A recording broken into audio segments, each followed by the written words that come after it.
Durante esta semana hemos estado viendo más que nada la esperanza que Dios ha puesto en nuestros corazones a través de su palabra. Hemos observado desde la apostasía de Sitín, cómo Caleb y Josué se mantuvieron fieles a Dios. Estuvimos analizando también que estamos ya cerca que Cristo Jesús establezca su reino. Y ayer estuvimos estudiando también las señales que nos anuncian que Cristo Jesús viene pronto a través de las señales de Noé y de Sodoma y Gomorra. Y hoy vamos a estar terminando esta serie de sermones con la lucha que tiene Cristo con Satanás. Miren, yo escogí esta imagen. Al ver aquí al enemigo, pues nos produce un poquito de miedo, de terror. Esa sonrisa malévola.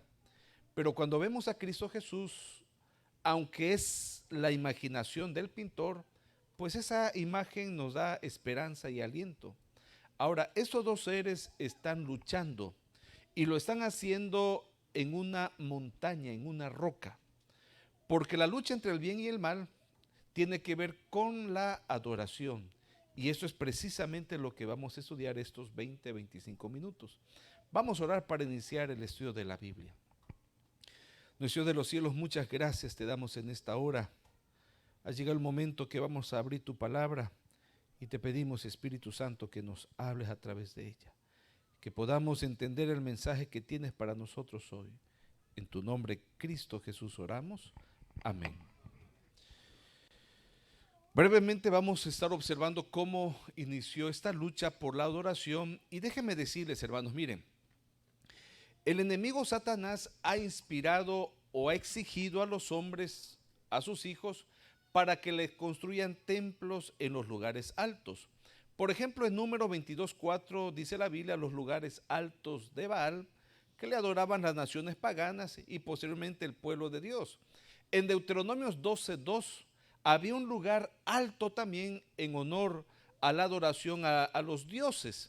Y de hecho, Salomón, dice la Biblia, edificó un lugar alto a Quemos, ídolo abominable de Moab, en el monte que estaba frente a Jerusalén y a Moloc. Con esos pasajes podemos notar que siempre le construían templos o altares a los Baales, a los dioses, en los lugares altos. Ahora podemos notar aquí el Acrópolis de Atena. En ese lugarcito, en la parte de atrás de este lugar se encuentra el Areópago. El apóstol Pablo llegó allí y vio muchos dioses, muchas deidades que los atenienses adoraban, y observó ahí un altar que decía al Dios no conocido. Bueno, ese lugar alto en realidad era un lugar de adoración a los diferentes dioses. Pero también la Biblia nos señala que Dios tenía su monte, donde también allí él pidió que le adoraran. Por ejemplo, en Éxodo 3:1 le dijo a Moisés, la Biblia dice que Moisés llegó a Horeb, al monte o el monte de Dios, y posteriormente él le dijo a Moisés que allí iban a llegar los israelitas a adorarlo. Éxodo 3:12 dice, adoraréis a Dios en este monte. Entonces también observamos que Dios pide que le adoren en un monte, en una montaña. Ahora, cuando se da la orden en construir el templo, Dios había buscado un lugar. Dice Deuteronomios 12:5, buscaréis al Señor el lugar en que el Señor vuestro Dios escoja, para poner allí su nombre, para su morada, y allí vendréis. En otras palabras, Dios iba a buscar ese lugar donde los israelitas le iban a construir ese templo. ¿Y cuál fue el lugar que Dios escogió? Bueno, nos dice el segundo libro de Crónicas en el capítulo 3, versículo 1, entonces Salomón comenzó a edificar la casa del Señor en Jerusalén, en el monte Moria. Con esto estamos observando, tanto Satanás ha pedido que le construyan templo en los lugares altos, como Dios también ha exigido, ha elegido lugares altos, montañas, montes, para que le construyan, para que le adoren. Ahora vamos a ir al texto principal y vamos a tratar de contestar esta pregunta. ¿De dónde se le ocurrió a Satanás la idea? para que les construyeran templo en los lugares altos. ¿De dónde sacó Satanás esa exigencia para que le construyan templos, altares en los lugares altos? Vamos al texto principal y vamos a detenernos tantito en Isaías capítulo 14 en el versículo 12. Dice la Biblia: ¿Cómo caíste del cielo, oh lucero, hijo de la mañana? Cortado fuiste por tierra, tú que debilitabas a las naciones. Ahora observen lo que dice el versículo 13. Pero tú dijiste en tu corazón: subiré al cielo, por encima de las estrellas de Dios, levantaré mi trono. Y me sentaré en el monte, de la asamblea en el extremo norte. Ahora yo le voy a decir una cosa, hermanos. Ustedes saben que Lucifer por mucho tiempo le sirvió a Dios en ese lugar alto. Dios tiene su trono o está establecido en un lugar alto que la Biblia lo llama como el monte de Sión. Entonces Lucifer anheló levantar allí su trono y la Biblia dice: y me sentaré en el monte de la asamblea. De hecho, esa palabra hebrea es mogel, que en algunas versiones lo traducen como el monte de la reunión, ¿sí? O el monte del testimonio. Pero en la nueva versión internacional dice el monte de los dioses, porque en ese lugar no solamente está el trono del Padre, sino también está el trono del Hijo y del Espíritu Santo. En ese lugar es donde el Dios de los cielos con Jesús compartían la gloria. De hecho, cuando Cristo Jesús vino aquí en la tierra y estaba a punto ya de irse, fíjense lo que él dijo en esa oración de San Juan 17:5. Dice la Biblia, en esa oración él dijo lo siguiente: y ahora glorifícame tú, Padre, junto a ti con la gloria que tenía contigo antes que el mundo existiera. Ahora, Dios compartía su trono con Jesús desde antes de la creación de este mundo. Llega Jesús, se llega a encarnar, muere y sube en ese lugar porque Jesús es Dios. De hecho, el apóstol Pablo nos dice en Hebreos 1:3: el cual, siendo el resplandor de su gloria y la imagen misma de su sustancia. Ahora, en ese lugar donde los dioses, voy a utilizar ese término, aunque nosotros como adventistas creemos en la deidad y en la Trinidad, ese lugar donde está sentado el Padre, el Hijo y el Espíritu Santo, ahí fue ese lugar que Lucifer codició. Pero usted puede notar en este pasaje el lugar exacto que Satanás codició sentarse. Fíjese cómo dice el texto bíblico, al decir Satanás: subiré al cielo, por encima de las estrellas de Dios levantaré mi trono y me sentaré en el monte de la asamblea. Entonces él codicia especialmente un lugar. Dice el texto bíblico: en el extremo norte. Él quiere establecer su trono en el extremo norte. Ahora, la pregunta es: ¿por qué él codició sentarse en el extremo norte, en el lugar norte? ¿Qué de especial había en ese lugar? Vamos a hacer un poquito de historia y vamos a observar especialmente el santuario, cuando Dios le dijo a Moisés que le levantara, que le construyeran un santuario. Ustedes saben que tenía 3 departamentos: el atrio donde estaba el altar del sacrificio y el lavacro. Y ya en el lugar santo había 3 muebles, el altar del incienso, la mesa de los panes y el candelabro de oro. Y en el último departamento, el lugar santísimo, solo estaba el arca del pacto, del testimonio. Ahí fue donde la gloria de Dios posó.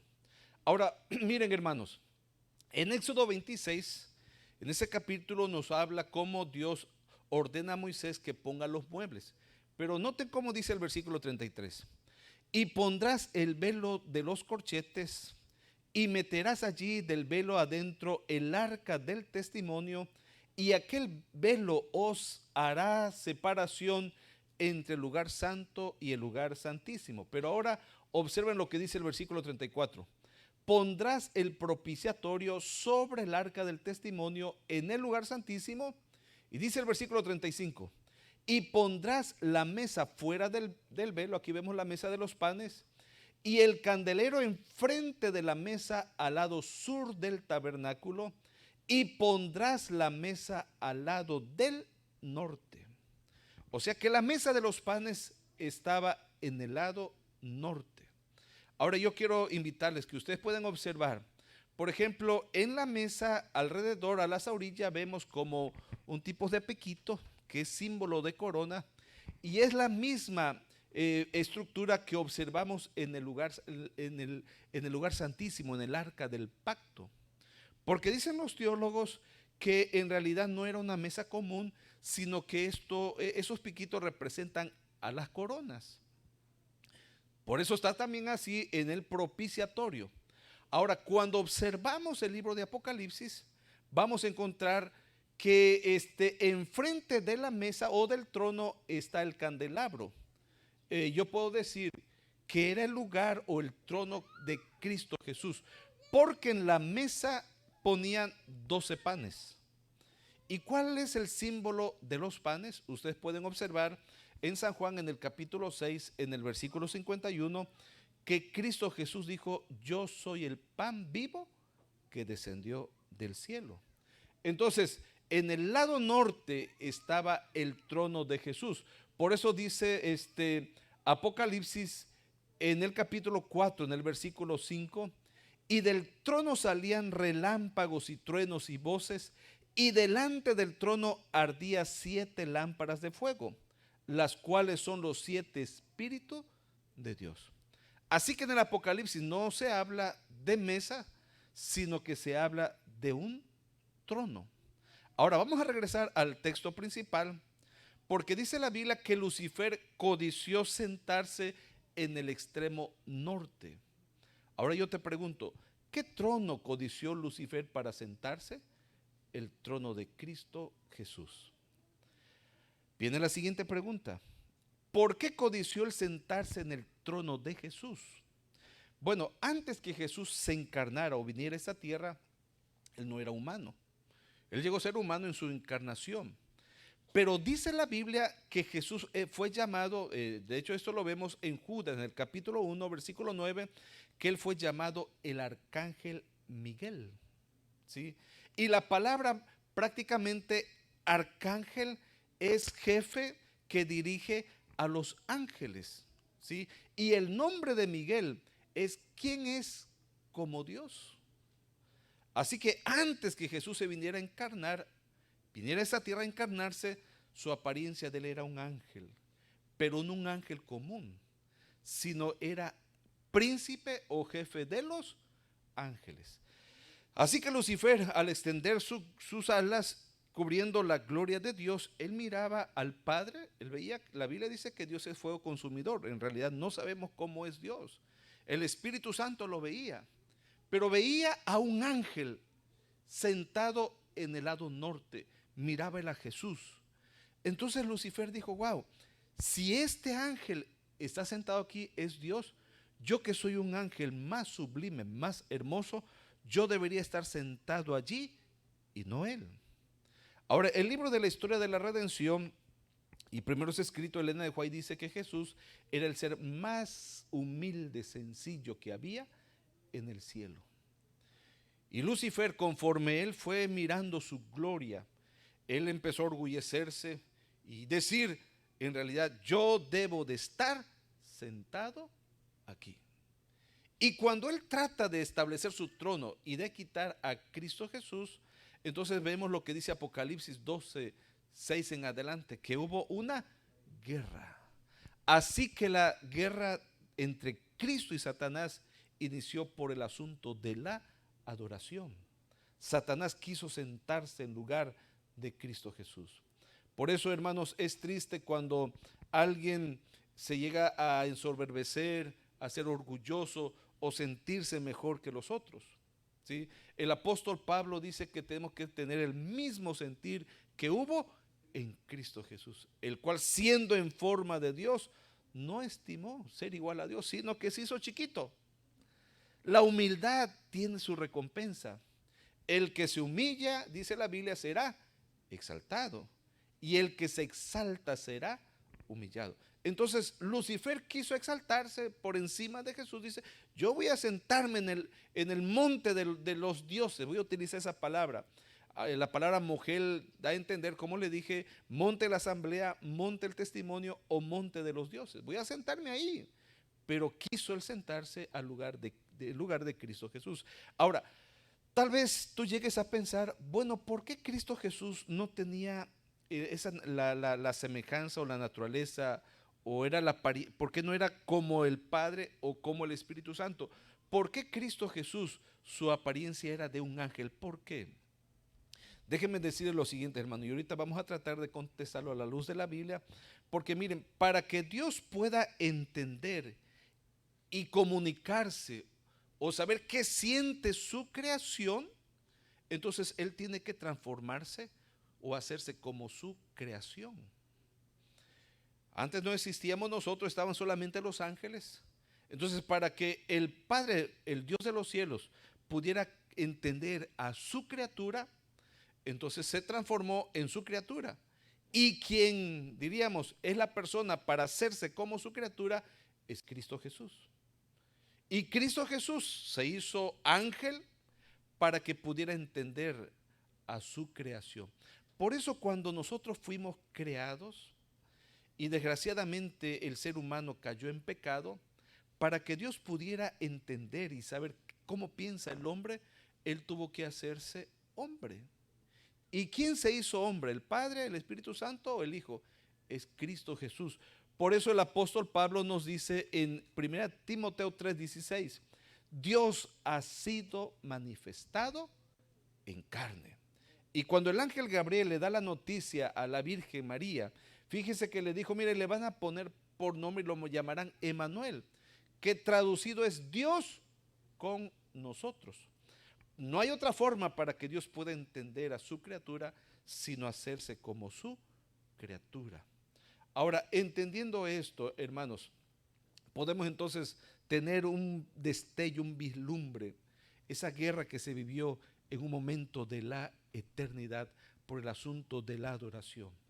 Cuando Lucifer trató de establecer su trono, él fue expulsado. Pero dice la Biblia que él no fue expulsado solo. Dice Apocalipsis 12 en el versículo 4, que su cola arrastraba la tercera parte de las estrellas del cielo y los arrojó sobre la tierra. Cuando leemos Apocalipsis 1 en el versículo 19 en adelante, vamos a encontrar que las estrellas es símbolo de los ángeles. Quiere decir que se trajo la tercera parte de los ángeles. Vamos a tratar de dividir para que veamos, comprendamos cuánto es la tercera parte. Observemos un ejemplo que nos dice el segundo libro de Samuel en el capítulo 18, donde David organiza su ejército y lo divide. Vean cómo dice el versículo 1. David pues pasó revista al pueblo que tenía consigo y puso sobre ellos jefes de millares y jefes de centenas. Ahora dice el versículo 2. Y envió David al pueblo una tercera parte bajo el mando de Joab, una tercera parte bajo el mando de Abisai y una tercera parte al mando de Itai Geteo. Aquí David organiza su ejército y lo dividió en tres tantos. Ahora, cuando Lucifer fue expulsado del cielo, se trajo una tercera parte de los ángeles. Una tercera parte. Y Jesús se quedó con dos terceras partes. Yo puedo decir que Satanás perdió, porque se trajo solamente una tercera parte, y Jesús ganó porque se trajo se quedaron con él dos terceras partes. Ahora, para que observemos más o menos, tengamos una idea, ¿cuántos eran los ángeles y cuántos es esa cifra, no? De dos terceras partes con Jesús y una tercera parte que Satanás se trajo. Vamos a ver en el libro de Apocalipsis. Ahí más o menos nos dice una posible cantidad de ángeles que se quedaron con Jesús. Dice Apocalipsis en el capítulo 5, en el versículo 11, y miré y oí la voz de muchos ángeles alrededor del trono y de los seres vivientes y de los ancianos. Y luego dice la siguiente frase, y su número era millones de millones. Esta es una cifra que está, ¿qué cosa? Duplicada. ¿Sí? Porque dice, y su número era millones de millones. Es una cifra que está duplicada. Yo puedo decir con sencillez de que antes que Satanás se trajera la tercera parte de los ángeles, podría ser la cifra millones de millones de millones. Pero Satanás se trajo la tercera parte, se trajo el millones. Y con Jesús quedaron millones de millones. Ahora, podemos decir que es una tercera parte y posiblemente alguien llegue a pensar que son poquitos ángeles, pero en realidad, hermanos, son ángeles, la cantidad es enorme. Miren, yo recuerdo cuando estaba en los departamentos infantiles, disculpe.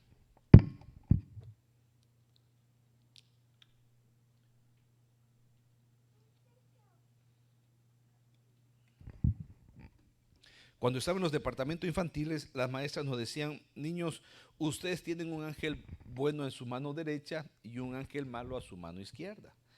Escuchen la voz de su ángel de la mano derecha, no escuchen el ángel de la mano izquierda. Pues eso es lo que nos enseñaban, me enseñaron las maestras. Pero yo me hice la pregunta: ¿cuántos demonios o ángeles malos pueden tomar a una persona? En el libro de Lucas cuenta Jesús que salió, ahí va el mal espíritu en el desierto andando, y dice: voy a regresar a la casa donde salí. Y llega, ve la casa vacía, ordenada, y va y llama a otros 7 demonios, y entran en esa casa. Y luego dijo Jesús: y el postrer estado de la persona es peor que cuando había creído. Porque ¿cuántos demonios ya entraron en él? 8 demonios. Pero ¿será que 8 demonios pueden entrar en la vida de una persona? No.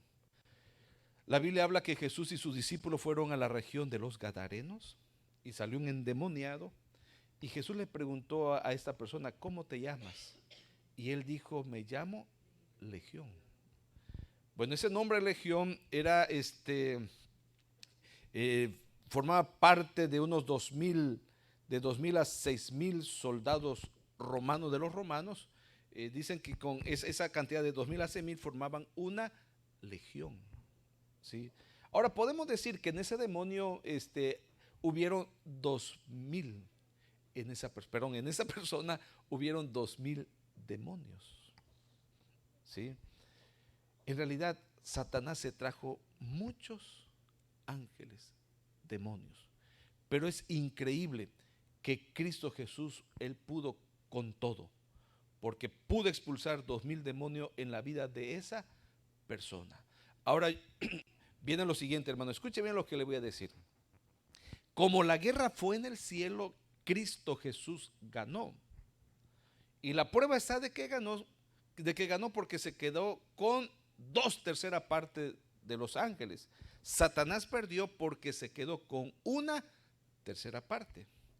Pero como la guerra es aquí en la tierra, ya no es en el cielo. Ahora yo le voy a hacer una pequeña pregunta capciosa. ¿Quién va a ganar? ¿Cristo o Satanás? Es una pregunta capciosa. ¿Quién va a ganar? ¿Cristo o Satanás? Ya la guerra ya no es en el cielo, la guerra es aquí en la tierra. ¿Quién va a ganar? ¿Cristo o Satanás? Para que se despierten algunos, a ver. Satanás ya está perdido. Amén. ¿Alguien cree eso, hermano? Porque resucitó y Jesús venció. Ok, excelente. Yo estoy convencido en eso, hermano. Pero ahora fíjate bien. Yo creo de que la profecía ya está dicho, y cada vez que Dios ha dictado una profecía, eso se cumple al pie de la letra, y muy pronto Satanás va a ser destruido. En el contexto de la cantidad, te voy a decir una cosa: Cristo Jesús va a perder, Satanás va a ganar, porque la guerra aquí es la tierra. Satanás va a ganar porque se va a quedar con 2/3 partes del hombre, se va a quedar con las 2/3 partes de la humanidad. Cristo Jesús va a perder porque se va a quedar con 1/3 parte. Ahora, lo que yo te estoy diciendo, no vayan a pensar que es de invención. Cristo Jesús vino a esta tierra y fue precisamente lo que eso enseñó. Jesús sabe que se va a quedar con 1/3 parte y que Satanás se va a quedar con 2/3 parte. Vean cómo lo enseñó en Mateo 22:14. Porque muchos son los llamados. ¿Y qué cosa? pocos los escogidos. Muchos llegan a los pies de Cristo Jesús, pero en realidad los que se van a salvar, los escogidos, son pocos. Ahora, veamos cómo él utilizó esas palabras, muchos y pocos, en una ilustración, una parábola. Dice Mateo 7:13, entrad por la puerta estrecha, porque ancha es la puerta y espacioso el camino que lleva ¿a dónde? A la perdición. Y luego dijo Jesús, y muchos son los que entran por ella. El camino es espacioso, la puerta es ancha.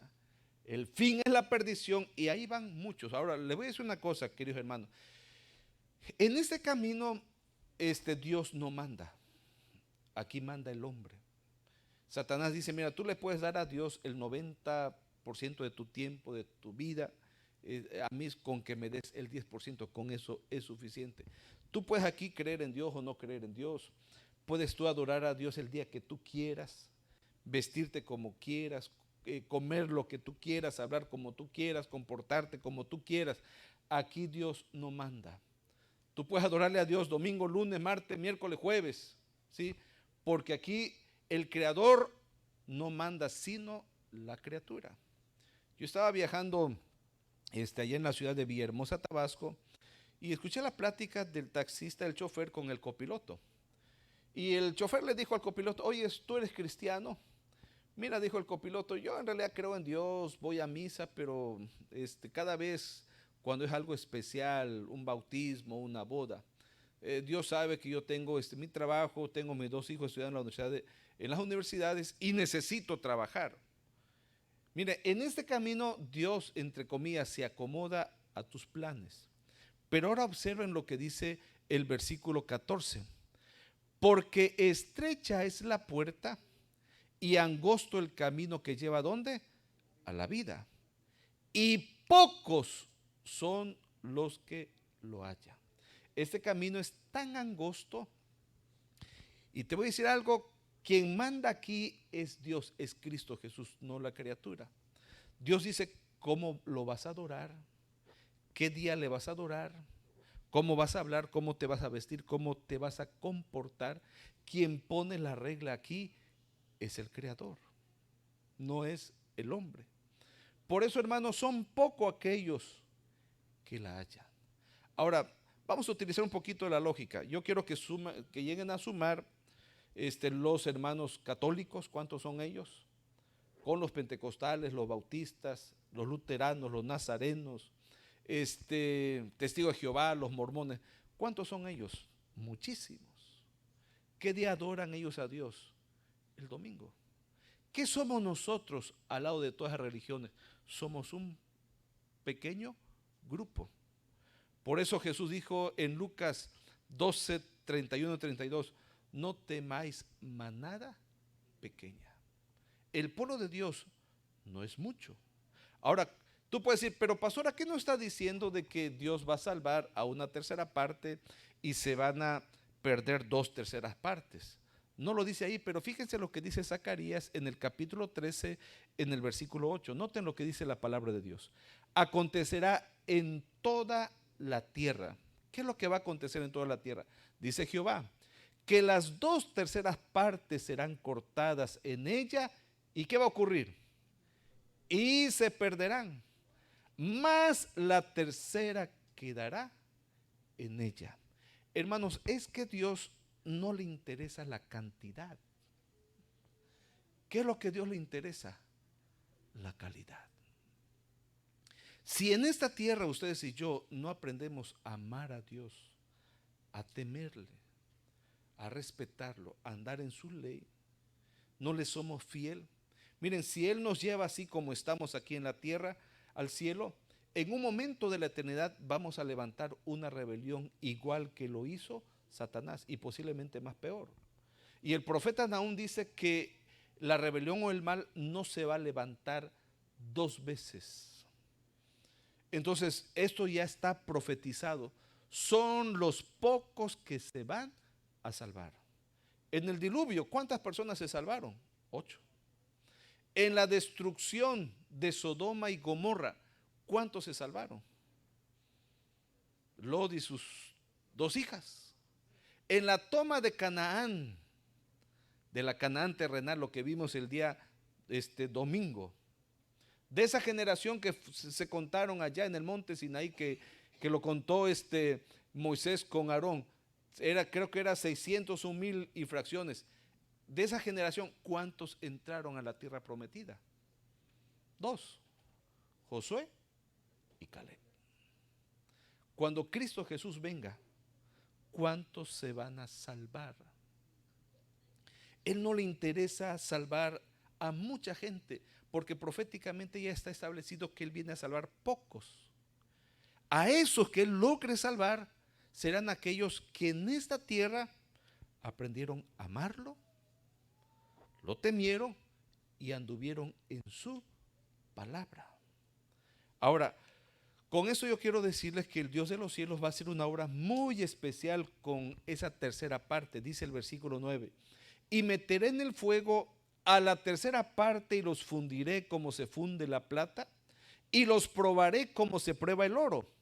Él invocará mi nombre y yo le oiré y diré: pueblo mío. Y él dirá: Jehová es mi Dios. ¿Qué va a hacer Dios con ese pequeño grupo? ¿Quién va a salvar? Hermanos, los va a probar en el fuego. Porque ustedes y yo en realidad somos malos, nuestro carácter todavía no está santificado, tenemos tendencias raras. Y para que Dios vaya quitando esas tendencias raras de nuestra vida, es necesario que nos pase en el fuego de la prueba. Así como el oro lo sacan de la tierra y está ahí revuelto con otros minerales, para que quede el oro 100%, entonces tienen que pasarlo en el fuego. En el fuego el oro se derrite y los otros minerales se van quemando, se van enfumando, al grado que quede solamente el puro oro. Y esto es lo que Dios está haciendo con nosotros. Por eso cuando tú veas que tu vida está lleno de problemas, como me dijeron, hermano pastor, miren, antes de que yo me bautizara, tenía trabajo, vivía bien, pero después de que yo me bauticé, empecé a tener problemas. Perdí el trabajo, mi familia se ha enfermado, veo que como que Dios está muy lejos de mí. Yo le tuve que decir, no, hermanos, Dios está más cerca de ti, porque te está santificando. El peor error es cuando en las pruebas tú abandones a Cristo Jesús, porque Él está haciendo una obra de santificación. Él te está purificando porque quiere que tú puedas morar con Él por toda la eternidad. Ese es el plan. Dios no viene a salvar a cantidad, sino viene a salvar a calidad de cristianos. Ahora, miren, lo que dijo Elena de White en esta carta: las aflicciones, las cruces, las tentaciones, la adversidad y nuestras variadas pruebas son los medios que emplea Dios para refinarnos, santificarnos y hacernos dignos ¿de dónde? De su alfolí celestial. Por eso gózate cuando estés en las pruebas. Mire, yo puedo decir que 2 veces Dios me ha salvado. Él me curó del cáncer, estaba en tercera etapa. Creo que ya les conté mi experiencia. Y también me enfermé, me contagié del COVID. Yo iba a morir. Y yo decía, bueno, ¿por qué a mí, Señor Jesús? ¿Por qué yo? ¿Por qué yo? Cuando yo estaba recibiendo la quimioterapia, estaba haciendo cuenta de todos los compañeros que eran más gordos que yo, que comían mucha carne.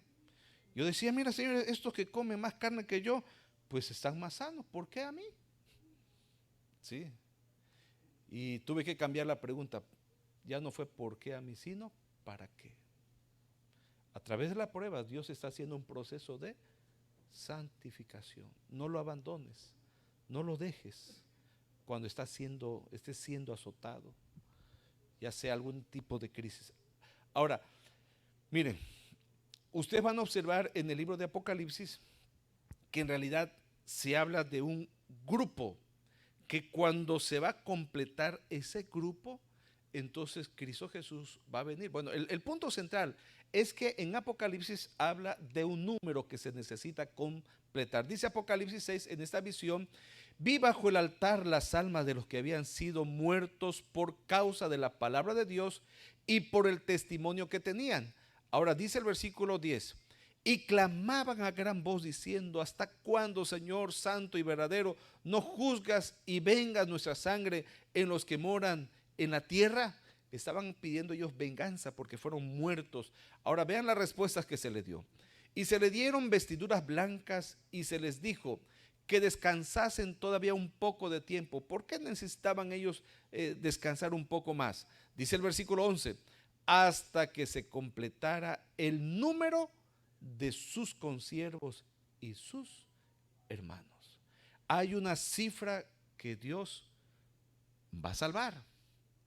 Y cuando se complete esa cifra, Cristo Jesús viene con poder y gloria.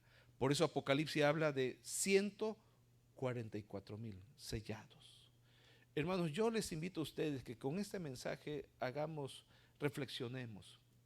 En realidad Dios quiere hombres fieles, leales, que le amen, que le temen, que lleguen a andar en sus mandamientos, que en realidad no estén pensando en la vida terrenal, sino que estemos pensando en la vida celestial, porque el reino de Cristo Jesús muy pronto va a ser establecido. Ahora voy a ir terminando, tratando de contestar esa pregunta: ¿por qué Jesús va a salvar solamente una tercera parte de los hombres? ¿Por qué? Recuerden ustedes que Satanás dejó un vacío, se trajo una tercera parte de los ángeles, y ese vacío el Dios de los cielos lo va a llenar contigo y conmigo. Por eso cuando los saduceos fueron a Jesús y le dijeron: Señor, había una mujer que se casó con fulano de tal, pero no tuvieron hijos y él murió, y la tradición dice que se debe casar el hermano menor, y se casó con ella, pero también él murió, y pasaron hasta los 7 hermanos y todos murieron. En la resurrección, cuando se despierten todos, ¿quién va a ser el esposo de esa dama? Entonces Jesús dijo: porque en la resurrección ni se casan ni se darán en casamiento, sino serán como los ángeles de Dios en el cielo. Por eso yo puedo decirles en esta mañana: el Dios de los cielos tiene planes lindos para contigo. Él te está poniendo en el nivel de los ángeles, y su plan es que vivamos con Él por toda la eternidad. Por eso yo termino diciéndoles, hermanos, vale la pena amar al Dios de los cielos. Vale la pena temerle a Él. En este mundo puedes encontrar muchas cosas, pero son vanas. Es increíble cómo el hombre, hay personas que están acumulando riquezas, que esas riquezas lo pudieran gastar en 1000 años, en 2000 años, pero su vida aquí en la tierra solamente va a ser de 70 a 80 años. Todo su tiempo se lo dedicó al mundo, a la riqueza, al placer. Al final solamente pudo disfrutar sus 70, 80 o 90 años. Yo te invito que te mantengas fiel al Dios de los cielos. Dale a Él tu tiempo, dale a Él tu talento, dale tu recurso. Ve en pos de Jehová, ve en pos de Jesús, porque nosotros nos estamos preparando para la vida eterna, y eso es lo mejor. Que Dios te bendiga, que la paz del cielo siga estando con ustedes.